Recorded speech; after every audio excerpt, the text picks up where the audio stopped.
RB channel subscribers அனைவருக்கும் வணக்கம். இந்த சேனலில் தெரிந்த ஊர்கள், தெரியாத பிற செய்திகள், தெரிந்த செய்திகள், தெரியாத பிறப்புகள், உண்மை சம்பவங்கள், அனுபவங்கள் இதை வச்சு வீடியோக்கள் போட்டு வந்துட்டுருக்கோம். நண்பர்கள் நிறைய பேர் வீடியோக்கள் பார்த்துருக்கீங்க, சப்ஸ்கிரைப் பண்ணாமல் பார்த்துட்ருக்கீங்க. தயவுசெய்து சப்ஸ்கிரைப் பண்ணிட்டு பாருங்கள். ஏன்னா நீங்கள் பார்க்கக்கூடிய ஒவ்வொரு சேனல் பண்ணக்கூடிய ஒவ்வொரு சப்ஸ்கிரைப் சேனல் அர்த்தம் கிடைக்கணும். ஏன்னா மேம்போக்க பார்த்துட்டு போகிறதுனால நம்மளுடைய வாட்ச் ஹவர்ஸ் கம்மியாகும். இப்போ எனக்கு அதாவது நம்ம சேனலுடைய வாட்ச் ஹவர்ஸ் கம்மியாகுது. அதாவது இது சப்ஸ்கிரைப் பண்ண பார்த்துட்டாலும் நம்மளுடைய இதை வந்து இடம் அடைய முடியாது இருக்காது. தயவுசெய்து சொல்கிறேன், ஆர்பி சேனலை பார்க்குறதுக்கு சப்ஸ்கிரைப்னு வார்த்தை இருக்கும். சப்ஸ்கிரைப் பண்ணிட்டு பாருங்கள். சப்ஸ்கிரைப் பண்ண முடியாமல் பெல் பட்டன் ஆன் வச்சுருங்க. இதுதான் நான் பண்ணக்கூடிய ஒரே ஒரு கோரிக்கை. தயவுசெய்து பண்ணுங்கன்னு நம்பிக்கையை வச்சு நான் வீடியோ கொடுத்துருவேன். இதை கிட்டத்தட்ட 5 வருஷம் போட்டுட்ருக்க வீடியோ. ஆனால் நம்ம சேனல் பெருசாக ஒன்று வந்தோம்னா அது காரணம் என்னன்னா, நிறைய பேர் வீடியோ பார்க்குறது ஜஸ்ட்டு கலந்து போகிறதுனால தான் நம்மளோட வீடியோ அடி வந்தது அப்படிங்கிறத நான் உணர்ந்துக்கிட்டு, ஸோ என்னால் முடிஞ்ச அளவுக்கு நான் கண்டென்ட் நிறையா கொடுக்குறேன் அப்படின்னு சொல்லிட்டேன். நான் போடக்கூடிய வீடியோன்னு பார்த்தீங்கன்னா சமூகத்தில் நடக்கக்கூடிய அவலங்களை எடுத்து போடுறேன் அப்படிங்கிறத கோரிக்கையை வச்சுட்டு, இதை போடணும் நம்மளுக்கு யாருக்கும் எதிரானமும் கிடையாது அப்படிங்கிறத டிஸ்க்ளைமர் சொல்லிவிட்டு வீடியோ கொடுக்க போகிறேன். தமிழ்நாட்டில் ஆட்சி மாற்றம் ஏற்பட்டிருக்கு, எல்லாருக்குமே தெரியும். சரி, ஆட்சி மாற்றம் எதனால் ஏற்பட்டுச்சுன்னா, சென்ற ஆட்சியில் செஞ்ச சில பிற குளறுபடிகள் அப்படின்னு சொல்லி சில குளறுபடிகளில் நலத்திட்டங்கள் வந்து அதிகமாக செஞ்சுருக்காங்க. குளறுபடிகள் அங்கங்கும் இங்கனும் அந்த விஷயத்தை பூதாகரமாக்கி நலத்திட்டத்தை வந்து சுருக்கி குறைகளை அதிகப்படுத்தி மக்கள்கிட்ட ப்ரொஜெக்ட் பண்ணது, அதாவது நேரட்டி செட் பண்ணி பெரிய பூதாகரமாக காட்டினது மக்களுக்கு ஒரு சரிப்பு தட்டி இருக்குது அப்படிங்கிறத எல்லோரும் உணர்ந்திருக்கோம். சரி, இதெல்லாம் அரசியல் மேம்பாக்குதல். இப்போ ஒரு விஷயத்தை பற்றி பேச போகிறோம். அந்த விஷயத்தை பற்றி பேசுகிறதுக்கு முன்னாடி இந்த விஷயம் எதுக்காண்டி பேசுகிறோம் அப்படிங்கிறத சொல்லிட்டு பண்ணுறேன். ஏன்னா சமீப காலங்களில் தமிழ்நாட்டில் மிகப்பெரிய தேர்வு வாரியம்னு பார்த்திங்கன்னா அது தமிழ்நாடு அரசு பணியாளர் தேர்வாணையம் தெரியும். அதற்கப்புறம் ஆசிரியர் தேர்வாணையம் இருக்குது. அதற்கப்புறம் சில தேர்வாணையங்கள் இருக்குது. அதில் மிகப்பெரிய தேர்வாணையம் பார்த்திங்கன்னா தமிழ்நாடு அரசு பணியாளர் தேர்வாணையம். இது ஆரம்பித்தது பார்த்திங்கன்னா 1925 அடித்தளமிட்டு 1929ஆம் ஆண்டு இதை வந்து செயல்திற்கு முன்னாடி ஒரு இதாக கொண்டு வராங்க. அப்போ யார் அரசுன்னா ஆங்கில அரசு கீழே இருக்கக்கூடிய நீதி கட்சி இதை வந்து முன்னெடுத்து கொண்டு வராங்க தமிழ்நாட்டில். இன்றைக்கி 100 வருடம் 2 வருடங்கள் 3 வருடங்கள் போனால் 100ஆவது வருடம் கொண்டாடக்கூட நூற்றாண்டு விட கொண்டாடக்கூடிய மிகப்பெரிய நிறுவனமாக இந்த தமிழ்நாடு அரசு பணியாளர் தேர்வாணையம் பார்க்குது. அதுக்கு காரணம் என்ன, வரக்கூடிய ஜூன் மாதத்தில் இந்த செயற்திட்டங்கள் ஆரம்பித்ததாக சொன்னாங்க. 2025 அது 1929ஆம் ஆண்டு ஜூன் மாதத்தில் கொண்டு வந்திருக்காங்க. ஸோ அதை கனெக்ட் பண்ணிங்கன்னா 1929ஆம் ஆண்டு ஜூன் மாதம் இந்த நூற்றாண்டு விழா கொண்டாடக்கூடிய நிறுவனம் அப்படிங்கிறத சொல்லிட்டு வீடியோ சொல்கிறேன். இந்த தமிழ்நாடு அரசு பணியாளர் ஆரம்பத்தில் எப்படி இருந்துச்சுன்னா, நீங்கள் ஒரு தேர்வுக்கு நீங்கள் வந்து விண்ணப்பிங்கன்னா சம்மந்தப்பட்ட துறை எங்கே இருந்துச்சுன்னா ஆங்கில அரசு கட்டுப்பாட்டு இருந்தாங்க. லண்டனில் போய் தான் அது வந்து விண்ணப்பிக்கிற மாரி இருந்துச்சு. எப்போ 1925. அதற்கப்புறமா சில பிற கோரிக்கை முன்னெடுத்து 1929ஆம் ஆண்டு தமிழ்நாட்டிலே நீங்கள் வந்து ஒப்புதல் போட்டிங்கன்னு சொல்லி ஒப்புதல் கொடுத்ததுன்னா 1929 தமிழ்நாடு அரசு பணியாளர் தேர்வாணையம் கொண்டு வராங்க. அதுக்கு பணியாளர் தேர்வாணையம் தமிழ்நாடு அரசு பணியாளர் தேர்வாணையம் கொண்டு வராங்க. அதற்கப்புறமா விண்ணப்பம் செய்கிறதுக்கு நீங்கள் வந்து விண்ணப்ப படிவம் வாங்கணும். இந்த விண்ணப்பம் படிவம் வாங்கி கைப்படை எழுதி அது உங்களுடைய புகைப்படத்தை ஒட்டி தான் கொடுப்பாங்க. அதுக்கப்புறமா எல்லா சர்டிஃபிகேட்டையும் நீங்கள் வந்து என்ன பண்ணால் ஜெராக்ஸ் எடுத்து மற்றும் ஒரிஜினல் வந்து தனியாக வச்சு உயர வச்சு அனுப்பி அவங்க ஒப்புதல்படுத்தி உங்கள் அட்ரஸுக்கு ஒரு கவர் வச்சு அனுப்ப விண்ணப்பத்தை சுயசார்ந்த கவர் வந்து வச்சு அந்த கவரில் வச்சு அனுப்பி அதற்கப்புறமா அந்த ஒரிஜினல் உங்களுடைய உண்மை சான்றிதழ் வந்து வீட்டுக்கு வரும் உங்கள் பேருக்கு. அதற்கப்புறமா பணியாளர் தேர்வாணையம் சில முன்னெடுப்பு. இது வந்து நம்ம வந்து இதுமாரி ஒரிஜினல் சில இதில் வந்து ஏதோ ஒரு காரணம் தான் வந்து சர்டிஃபிகேட் இந்த இதெல்லாம் ஒரிஜினல் அதாவது ஒரிஜினல் உண்மை தன்மை சான்றிதழ் காணாமல் போக வாய்ப்பு இருக்குது. அதனால் இதை வந்து அடுத்த அளவுக்கு கொண்டு போகணும்னு சொல்லிட்டு நீங்கள் வந்து அதை தனி ஒழிநகல் எடுத்து அதை வந்து ஒரு கெசட்டட் ஆஃபீஸர், அதாவது உயர்பதியில் இருக்கக்கூடிய அரசாங்கத்தில் உயர்பதியில் இருக்கக்கூடியவர்கிட்ட நீங்கள் சைன் வாங்கி அதை அனுப்பினா போதும். அதை நாங்கள் எடுத்துப்போம்னு சொல்லி பணியாற்றணும். அதற்கப்புறமா சில முன்னெடுப்பு என்னென்னா, நீங்கள் வந்து இதை வந்து பெருசாக ஒன்று பண்ண வேணாம். உங்களுடைய சர்டிஃபிகேட் வந்து எடுத்து வச்சுட்டு நீங்கள் எந்த ஒரு அசட்டு சுயசான்று எடுத்து அனுப்பலாம் அப்படின்னு சொல்லி. அதுக்கப்புறமா என்னென்னா, நீங்கள் வந்து பணியாளர் தேர்வாணையத்தில் வந்து சென்னையில் வந்து தான் வாங்கிட்டு போகணும். ஏன்னா மெட்ராஸ் மாவட்டத்தில் வந்து வாங்கிட்டு போகணுங்கிற மாதிரி இருந்துச்சு. அதுக்கப்புறம் அடுத்த இருக்கக்கூடிய மாவட்ட தலைநகரங்களில் இதை வந்து கொடுக்குறாங்க. அது எங்கன்னா ஒவ்வொரு மாவட்ட தலைநகர் இருக்கக்கூடிய அஞ்சலக அலுவலகத்தை கொடுப்பாங்க. அந்த அலுவலகம் அதற்கப்புறமா அனைத்து மாவட்ட தலைநகரங்கள் துணைநகரங்கள்லையும் மற்றும் துணை அஞ்சலகங்களையும் கொடுக்கலாம். அப்போ வந்து ஒரு போஸ்டல் ஆர்டரும்பாங்க. ஜஸ்ட் டிமாண்ட் டிராஃப்ட் கொடுத்தா போதும் அப்படின்னு கொண்டு போனாங்க. அதுக்கப்புறம் போஸ்டர் ரெசிப்ட் போஸ்டர் ஆர்டர் கொடுத்தா போதும் அப்படின்னு. அதுக்கப்புறம் போஸ்டர் ரெசிப்ட். ஸோ இதெல்லாம் கடந்து வந்த பாதைகள். அதுக்கப்புறம் சம்மந்தப்பட்ட போஸ்டர் அலுவலகத்தில் நீங்கள் வந்து அதை வந்து பண்ணிவிட்டு விண்ணப்பிச்சுக்கலாம் அப்படின்னு போஸ்டர் ரெசிப்ட் வச்சு கொடுத்து அனுப்பணும். அதற்கப்புறம் இதெல்லாம் நடைமுறை சிக்கலாக இருந்ததுனால இணையதளத்தை கொண்டு வராங்க. பணியாளர்கள் அப்டேட் ஆகி வருது. அப்போ என்னென்னா நீங்கள் வந்து ஒவ்வொரு வாட்டியும் நீங்கள் போய் பண்ணணும் அப்படிங்கிற மாதிரி பண்ணால் அப்போ அதிரசில் ஏற்படும். ஏன்னா ஒவ்வொரு வாட்டியும் விண்ணப்பிக்கும் போது ஒவ்வொரு வாட்டியும் இந்த புதுசு புதுசாக பண்ணணும்.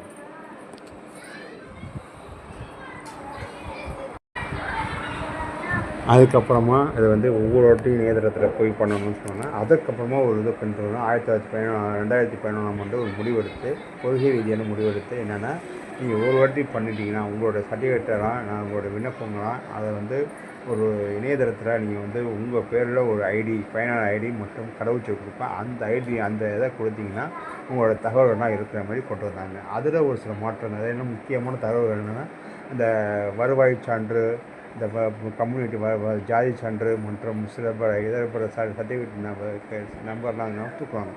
அதில் ஒரு சில இடப்படனா சரி முக்கியமான சர்டிஃபிகேட் என்னென்னா நீங்கள் வந்து வருவாய் சான்று இதெல்லாம் நாங்கள் இருக்கோம். ஆனால் உங்களுடைய தேர்வினை மட்டும் அப்போ எப்போ நீங்கள் வந்து சரிபார்த்துக்கிற மாதிரி கொண்டு வந்தாங்க. இதெல்லாம் மட்டும் இல்லாமல் ஒன் டைம் ரெஜிஸ்ட்ரேஷன் அதை வந்து நீங்கள் பதிவேற்றம் பண்ணிங்கன்னா உங்களோட தகவல் அனைத்தும் அதுக்காக இருக்கும். 5 வருஷத்துக்கு ஒரு தடவை அதுக்கான இதை வந்து கட்டிட்டு நீங்கள் வந்து பயன்படுத்திக்கலாங்கிற மாதிரி கொண்டு வந்துருக்காங்க. இதுதான் தமிழ்நாடு அரசு பணியாளர் எடுத்த முன்னெடுப்பு.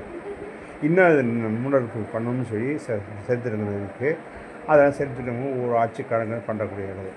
சென்ற ஆண்டு அதாவது 2021ஆம் ஆண்டு 2026ஆம் ஆண்டு நடந்தது திமுக திராவிட முன்னேற்ற கழகத்தின் தலைமையிலான அரசு. அப்போ அந்த அரசு வந்து திட்டங்கள் கொடுத்தாங்க.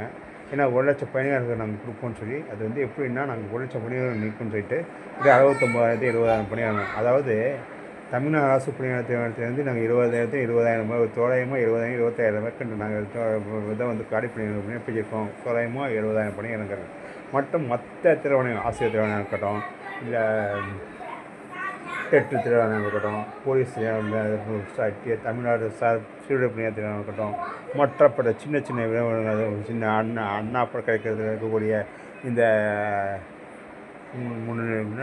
நகராட்சி நிர்வாகம் இருக்கக்கூடிய நிர்வாகம் இருக்கட்டும், இதெல்லாம் ஒவ்வொரு சில வாரியங்கள் அவங்களுக்கு சேர்ந்து இதெல்லாம் மொத்தமாக சேர்த்தா இந்த மதிப்பு 1,50,000 பணியாளர்கள் நாங்கள் வந்து இருக்கோன்னு சொல்லிக்கணும். ஆனால் இங்கே இருக்கக்கூடிய சில ஆட்கள் ஒரு வருஷத்துக்கு நாங்கள் 5,00,000 பணியாளர்கள் கொடுப்பாங்க, இப்போ வந்து 1,50,000 பணியாளர் தான் பண்ணியிருக்காங்கன்னு சொல்லி ஒரு தவறான ஒரு விஷயத்தை மக்கள் முன்னாடி வச்சது தான் இன்றைக்கி ஆட்சி மாற்றம். அதுதான் என்னன்னா 5,00,000 பணியாளர்கள்னா 5,00,000 புதிய பணியாளர்கள் வந்து அரசாங்கத்தில் வந்து 1,50,000 பணியாளர்கள் நாங்கள் வந்து 5 வருஷம் பண்ணியிருக்கோம். இதுவே ஒரு சாதனை. ரெண்டாவது தனியார் இருக்கக்கூடிய சில இதை வந்து புதிதாக பயன்கள் பண்ணுவோம். அப்போ புரிந்துணர்வு போட்டு அதில் சில பணியிடங்கள் பண்ணுறோம். இதெல்லாம் கேட்டால் ஒரு 5,00,000 சொன்னது 5,00,000 பணியாளர்கள், ஆனால் 5,00,000க்கு மேலே தான் பணியாளர்கள் ஒவ்வொரு இடமும் தேர்வு பண்ணி கொடுத்துருக்காங்க. அதற்கானது வந்து ரெண்டாவது மக்கள்கிட்ட நலத்திட்ட உதவிகள்னா நீங்கள் மிடியர் பயணமாக இருக்கட்டும், நான் முதல்வனாக இருக்கட்டும், புதுமை பணி திட்டமாக இருக்கட்டும், தவப்புதவன் திட்டமாக இருக்கட்டும், தாய்மானவ திட்டமாக இருக்கட்டும், எல்லாம் நலத்திட்ட உதவிகளும் கரெக்டாக பண்ணாலும் ஒரு சில இடத்துல இந்த திட்டத்தை வந்து மறைமுகமாக கொண்டு போகிறது. அதை வந்து மக்கள்கிட்ட எப்படின்னா இது வந்து ஒரு தவறான விஷயத்தை கொண்டு போயிருக்காங்க. ரெண்டாவது காலை உணவு திட்டம். இதில் தான் மிகப்பெரிய சட்டே இருக்குது. இந்த காலை உணவு திட்டம்னா ஒரு சமையல்கள் வந்து சமையல் வெளியே இருக்கக்கூடிய அந்த அந்த அந்த தொடக்கப்படியினுடைய சமையல்கள்மாங்க சமையல் செய்யக்கூடிய ஆட்கள் வந்து காலை உணவு திட்டம் காலை 7:30 மணிக்கு அவங்க அந்த அந்த நிறுவனத்தில் இருக்கக்கூடிய அந்த அந்த வேன் அதாவது அந்த ஒரு வாகனம் வந்து வரும் 7:30 மணிக்கு. அப்போ 7:30 மணிக்கு அவங்க கொண்டாந்து வைக்கணும்னா சம்மந்தப்பட்ட பணியாளர் காலைல 6:30 மணிலேருந்து 6:45 பணியில் இருந்தால் மட்டும்தான் 7:30 மணிக்கு வரக்கூடிய அந்த இதை வந்து பொருட்களை வாங்கி செஞ்சு சமைச்சு, ஏன்னா சமைக்கிறதுக்கு குறைச்சா ஒரு 3 ஆகிடும். சமைச்சு அவங்க என்ன தேவையோ செஞ்சு அது கரெக்டாக 8 டைம் கடந்து 9 மணி 9:30க்குள்ளே கொடுத்தாகணும் மாணவர்களுக்கு கட்டாயத்தை பற்றனால இது ஒரு காரணம் சொல்கிறாங்க. ரெண்டாவது வந்து பார்த்திங்கன்னா அனைத்து சனிக்கிழமையிலும் வருவாய்த்துறையை கூப்பிட்டு சில நேரத்தில் சொல்லிட்டு உங்களுடன் ஸ்டாலின் கொண்டு போனாங்க. இதனால் மக்களுக்கு நிறைய பணிச்சுமை இருக்குது அப்படின்னு சொல்லியிருப்பாங்க. தாய்மூல திட்டத்தில் எங்களுடைய பணியாளர்கள் வந்து ரொம்ப விரட்டி வர வாங்குறாங்க. இதெல்லாம் சாப்பிட்றதுக்கு கூட கிடையாது. நமக்கு ஒவ்வொரு பொங்கல் ஆண்டுக்கும் நாங்கள் வீடு வீடாக போய் கொடுக்குறோம் அப்படின்னு சில தவறான விஷயங்கள் இல்லை. மக்கள் என்ன சொல்லியிருக்காங்க, ஆக்சுவலாக என்னென்ன அரசாங்கம்னா சம்மந்தப்பட்ட பணியாளர் வீட்டுக்கு தான் போய் கொடுக்கணும். ஆனால் அந்த உணவுக்கு அந்த அங்கன்வாடி ஊழியர்கள் என்ன பண்ணுவாங்கன்னு சொல்லிட்டேன், ஒரு இடத்துல போய் உட்காந்துப்பாங்க. அங்கே இருக்கக்கூடிய ஆட்கள் தூது கொடுத்து அதை மட்டும் கொடுப்பாங்க. ஒரு சில இடத்துல போய் கொடுக்குறாங்கன்னு சொல்கிறாங்க. ஆனால் எல்லோரும் கொடுக்குற மாதிரி இல்லை. ஒரு சில ஆட்கள் வந்து கடையிலே உட்காந்து அங்கே சம்மந்தப்பட்ட அங்கன்வாடியிலே கொடுக்குறாங்க. இதில் என்ன அதிகமான விஷயம்னா தாய்மான திட்டம். ஒவ்வொரு வாதமும் 2வது வாரத்தில் இருக்கக்கூடிய திங்கட்கிழமையில ஒரு பகுதியில் முகாம் போடுவோம். அந்த முகாமில் கொடுக்கும்போது சுற்றி இருக்கக்கூடிய அனைத்து வாகனத்தையும் அரிசி போன்ற பருப்புகளாக அதை வந்து ஏற்றி அதை கொண்டு போகணும். அப்போ அதுக்கான போக்குவரத்தை வந்து கையிலேருந்து கொடுத்துட்டு தான் அதுக்கப்புறம் பில்லு வச்சு அதாவது அதுக்கான தொகையை வச்சு தொகையை எடுத்துப்பாங்க. இது ஒரு மைனஸ்ன்னு சொல்கிறாங்க. ரெண்டாவது உங்களோட ஸ்டாலின் திட்டம் வருவாய்த்துறை இருக்கக்கூடிய அனைத்து ஆட்களையும் சனிக்கிழமை வேலைப்பட்டு பட்டா சிட்டா இனங்கள் மற்றும் மின் வாரியத்தில் இருக்கக்கூடிய அனைத்து இதுலையும் நாங்கள் கொடுக்குறோன்னு சொல்லி மொத்தம் 18 தொகையும் இருக்கக்கூடிய அனைத்து திட்டங்களையும் மக்கள் சேர்த்தது. இது ஒரு முறை. ரெண்டாவது இல்லம் தேடி மருத்துவம். அதை கொரோனா டயத்தில் வந்து பார்த்திங்கன்னா மக்களை தேடி மருத்துவம் கொரோனா டயத்தில் சில ஆட்கள் வந்து போக முடியாமல் இருந்தாங்க, நடக்க முடியாமல் அவங்களுக்கு என்னென்ன வியாதி இதய நோய்கள் இருப்பாங்க. அப்போ அவங்க மீறி கொரோனாவினால் என்ன ஆகக்கூடாதுன்னு சொல்லிட்டு அவங்க இருக்கக்கூடிய ஆட்கள் நடமாடும் மருத்துவ வாகனம் மூலமாக அங்கே இருக்கக்கூடிய முதியோர்கள் கண்டறிஞ்சு அவங்களுக்கு வந்து கொரோனாவை தொற்றாமல் கொரோனா தொற்றினால என்னென்ன பிரச்சனைகள் வந்து இது எல்லாத்தையும் மக்களுக்கு சென்று தான் அந்த முதியோரை தாக்காமல் அதை காப்பாற்றினா தான் இல்லம் தேடி மருத்துவம், மக்களை தேடி மருத்துவம். அடுத்து இல்லம் தேடி கல்வி. இந்த கொரோனானால நிறைய இடத்துல வந்து பார்த்திங்கன்னா இடைநேற்றம் நடந்துச்சு. அதை குறைக்கிறது தான் இந்த விஷயம். இதெல்லாம் ஒரு காரணத்தை காட்டி தான் கொண்டாங்க. சரி, இதெல்லாம் ஒரு பக்கம் இருக்கட்டும். ரெண்டாவது மிக முக்கியமான தமிழ்நாடு அரசு பணியாளர்கள் பண்ணக்கூடிய தப்பு. இது வந்து இன்றைக்கி நேற்று தான் தமிழ்நாடு அரசு பணியாளர் இல்லை, கிட்டத்தட்ட இந்த பிரச்சனை 92 ஆரம்பிச்சிச்சு. அந்த அளவுக்கு என்ன அப்போலாம் பார்த்திங்கன்னா ஒரு தேர்வு நடத்திட்டாங்கன்னா தேர்வு முடிவு போகிறதுக்கு பார்த்திங்கன்னா 2-3 வருடம் குறைச்சா 4-5 வருடம் கூட ஆகிடும். அதை கொஞ்சமாக மாற்றி இன்றைக்கி ஒரு தேர்வு நடந்துச்சுன்னா கிட்டத்தட்ட 78-80 நாட்கள் கூட மொத்த முடிவே வச்சு கிட்டத்தட்ட 100-150 நாட்கள் கூட பணியில் கொடுத்து பாராய்க்கிற நிலைமைக்கு கொண்டு போயிட்டாங்க. இன்னும் சில இடத்துல வந்து பார்த்திங்கன்னா இணையதளத்தில் நடத்தலாமா அப்படிங்கிற ஆலோசனையும் போயிட்டுருக்கு. அதெல்லாம் முன்னெடுப்பு ஆலோசனை அப்போ இருக்கக்கூடிய சில அமைச்சர்களுடைய பங்களிப்பினால் இது வந்து இந்த அளவுக்கு வந்திருக்கு. சரி, இதெல்லாம் போட்டோம். ஆனால் சென்ற ஆட்சி பண்ணக்கூடிய ஒரு தப்புங்கிறது மிகப்பெரிய அளவுக்கு மாணவர்களுக்கு எதிரொலிச்சிருக்கு. என்னங்கிறத சொல்லிடுறேன். தமிழ்நாட்டில் தேர்வு நடத்தக்கூடிய இடத்துல தமிழ்நாடு அரசு பணியாளர் நிறுவனம் சில மாற்றங்கள் ஒவ்வொரு கட்டத்துக்கு கண்டுபிடிச்சி அதில் மாற்றங்கள் முதல் மாற்றம் வந்து பார்த்திங்கன்னா 2023 மிகப்பெரிய கொரோனா ஊரடங்கம் மூலம் 2022 மிகப்பெரிய ஒரு தேர்வு நடத்துகிறாங்க. அதுக்கு 2023 நடத்துல 2024, 25 3 ஆண்டுகளும் தேர்வு நடத்தியிருக்காங்க அப்படிங்கிறது கொண்டு போயிட்டாங்க. ரெண்டாவது 2025ஆம் ஆண்டு ஒரு இதை வந்து தமிழ்நாடு அரசு பணியாளர் முன்னெடுக்கணும். என்னங்கன்னா இந்த இலக்கியம் சம்மந்தப்பட்ட இதெல்லாம் பிடிச்சி பெரிய அளவு கொண்டு போயிட்டுருக்காங்க. ஏதாவது சுருக்குன்னு சொல்லிட்டு அவங்களுடைய இதை வந்து பணியாளர்கள் இலக்கணத்துக்கு முன்னுரிமை கொடுத்து இலக்கணத்துக்கு தேவையில்லாத பணிகளை தூக்குறாங்க. இலக்கியத்தில் முக்கியமான தலைவரை மட்டும் வச்சுட்டு அந்த இருக்கக்கூடிய இடத்துல வந்து போனால் அதுக்கப்புறமா உரைநிலை சார்ந்து இந்த இது எனக்கு உரை பொழிப்பெருப்பு இதெல்லாம் வச்சு சேர்றாங்க. இதில் முக்கியமான விஷயம் என்னென்னா இந்த இடியம்ஸ் அண்ட் ஃபேஸஸ் அதாவது சொற்றொடர் இருக்கக்கூடிய இடம், அந்த சொற்றொடரை இழக்கக்கூடிய இடத்துல அந்த வார்த்தைகளை வந்து கண்டுபிடிக்கிறதுக்கு பெரிய அளவுக்கு அது என்னென்னா அவுட் சோர்சிங் ஓலைச்சுவடி கல்வெட்டு இந்த அளவுக்கு போனது. இதெல்லாம் பார்த்திங்கன்னா மாணவர்கள் மத்தியில் ஒரு தேர்வர்கள் மத்தியில் ஒரு குழப்பத்தை இருந்தாச்சு. இதெல்லாம் பொருந்தாமல் 2024 ஒரு அறிவிப்பு கொடுத்து 2024 ஒரு அறிவிப்பு கொடுக்குறாங்க. 2025ஆம் ஆண்டு ஒரு மிகப்பெரிய அளவுக்கு மாற்றத்தை நிகழ்த்தாங்க. இந்த மாற்றத்தை நிகழ்த்தி ஒரு மிகப்பெரிய மாணவர்களுக்கு ஒரு மிகப்பெரிய நீதி கிடைக்குன்னு சொல்லிட்டு போராட்டம் பண்ணும்போது இந்த அரசாங்கம் காது கொடுத்து கேட்கல அப்படின்னு. ஸோ இதை மையப்படுத்தி மக்கள்கிட்ட ஒரு இளைஞர்கள்லாம் இதை வந்து ஏன்னா இன்ஸ்டாகிராமோட வீடியோ போட்டு தான் இப்போ ஆட்சியே மாற்றிருக்காங்க. ஸோ இன்ஸ்டாகிராம்லையும் சரி, ஃபேஸ்புக்லேயும் சரி, ட்விட்டர், என்ன செயலி மற்றும் வாட்ஸ்அப் போன்றதெல்லாம் தொடர்ந்து இந்தமாரி விஷயங்களை பரப்பி எங்கள் அண்ணன் வந்தால் மாற்றிடுவார் சொல்லி மாற்றிருக்காங்க. ஸோ இதெல்லாம் மாத்திரை பற்றி சொன்னேன். இப்போ ஒரு தேர்வு நடத்தக்கூடிய 12 மையங்களில் 2 மையங்கள் தவிர்த்து பாக்கி 9 மையங்கள், அதை வந்து ஒரு 10 மையங்களை வந்து ஒருங்கிணைச்சு அதில் மிக முக்கியமான ஒரு ஐஏஎஸ் அகாடமி, இவர் வந்து ஒரு ஜிம் ட்ரெயினராக கூட இருக்கார். இவர் தலைமையில் ஒரு மிகப்பெரிய ஒரு புரட்சி எடுப்புன்னு சொல்லி சம்மந்தப்பட்ட அமைச்சர்கிட்ட போய் கோரிக்கை வச்சுருக்காங்க. அப்போ அந்த அமைச்சர்கிட்ட அந்த சம்மந்தப்பட்ட ஆளுக்கு வந்து இதனால் வருவாங்க சார், நாளைக்கு நீங்கள் பேசுங்கன்னா இந்தமாரி 10 நம்பர் இருக்கக்கூடிய ஆட்கள் போய்னா நீங்கள் உட்காருங்கன்னு சொல்லிட்டு அவர் அந்த அமைச்சர் எடுத்து போடுறாரு. இந்த உட்காந்து பார்க்க வந்திருக்கேன், நடக்காது அப்படின்னு. அவுட் சோர்சிங்னா கொடுக்க மாட்டோம், நாங்கள் புத்தகத்தில் சேர்ந்தக்கூடிய தான் கொடுப்போம்னு சொல்லி உத்தரவாதம் கொடுத்துருக்கதா இருக்கும். அதாவது மக்களுக்கு என்ன நல்லதுங்கிறத பண்ணக்கூடிய இடத்துல இல்லாமல் அயோக்கியத்தனம் பண்ணிக்கிட்டு இருக்கக்கூடிய ஆட்கள் வந்து இன்றைக்கி அமைச்சராக உட்காந்துருக்காங்க. அந்த அமைச்சர்கிட்ட நம்ம போய் நிற்கணுமா, படிச்சுட்டு அவன் நிற்கணுமாங்கிற தலையெழுத்து வந்துருச்சு. ஸோ இதெல்லாத்தையும் தான் இந்த அரசாங்கம் வந்து அதுவும் வந்து பார்த்திங்கன்னா சமூக வலைதளங்களில் இந்த தொடர்ச்சியான விஷயங்கள் முன்னெடுக்கப்பட்டுருச்சு. ஸோ இதுவும் காரணம். 2வது அமைச்சர் சொன்னது என்னென்னா, அவுட் சோர்சிங் நாங்கள் போக மாட்டோம், முக்கியமான முடிவு எடுப்போம், நாங்கள் பேசிட்டு 30 கூட அறிவிப்போம்னு சொல்லி டைம் வாங்கியிருக்காங்க. இதை ஒரு சில ஊடகங்கள் என்ன பண்ணுறாங்கன்னா திருச்சி அவங்களுக்கு தவறாக இருக்கக்கூடிய இடத்துல வந்து குறிப்பிட்ட ஒரு கட்சியினுடைய விர்ச்சுவல் வைரல்ஸ் வச்சு தொடர்ந்து பரப்பியிருக்காங்க. உண்மைத்தன்மை என்னங்கிறத சொன்னாங்க. 31/5 வரை ஏன் டைம் வாங்கியிருக்கீங்க அப்படிங்கிற கேள்விக்குறி இருக்குது. ஏன்னா இன்னும் ஒரு இருக்கக்கூடிய இடத்துல இன்னும் ஒரு 8 நாள் தான் இருக்குது. 8 நாளில் அரசாங்கத்துக்கு மிகப்பெரிய தலைவலின்னு பார்த்திங்கன்னா இந்த பெண்களுக்கு எதிராக நடக்கக்கூடிய குற்றங்களை களையெடுக்கணும். 2வது சட்டம் வந்து மோசமாக இருந்துக்கிட்டு இருக்குங்க.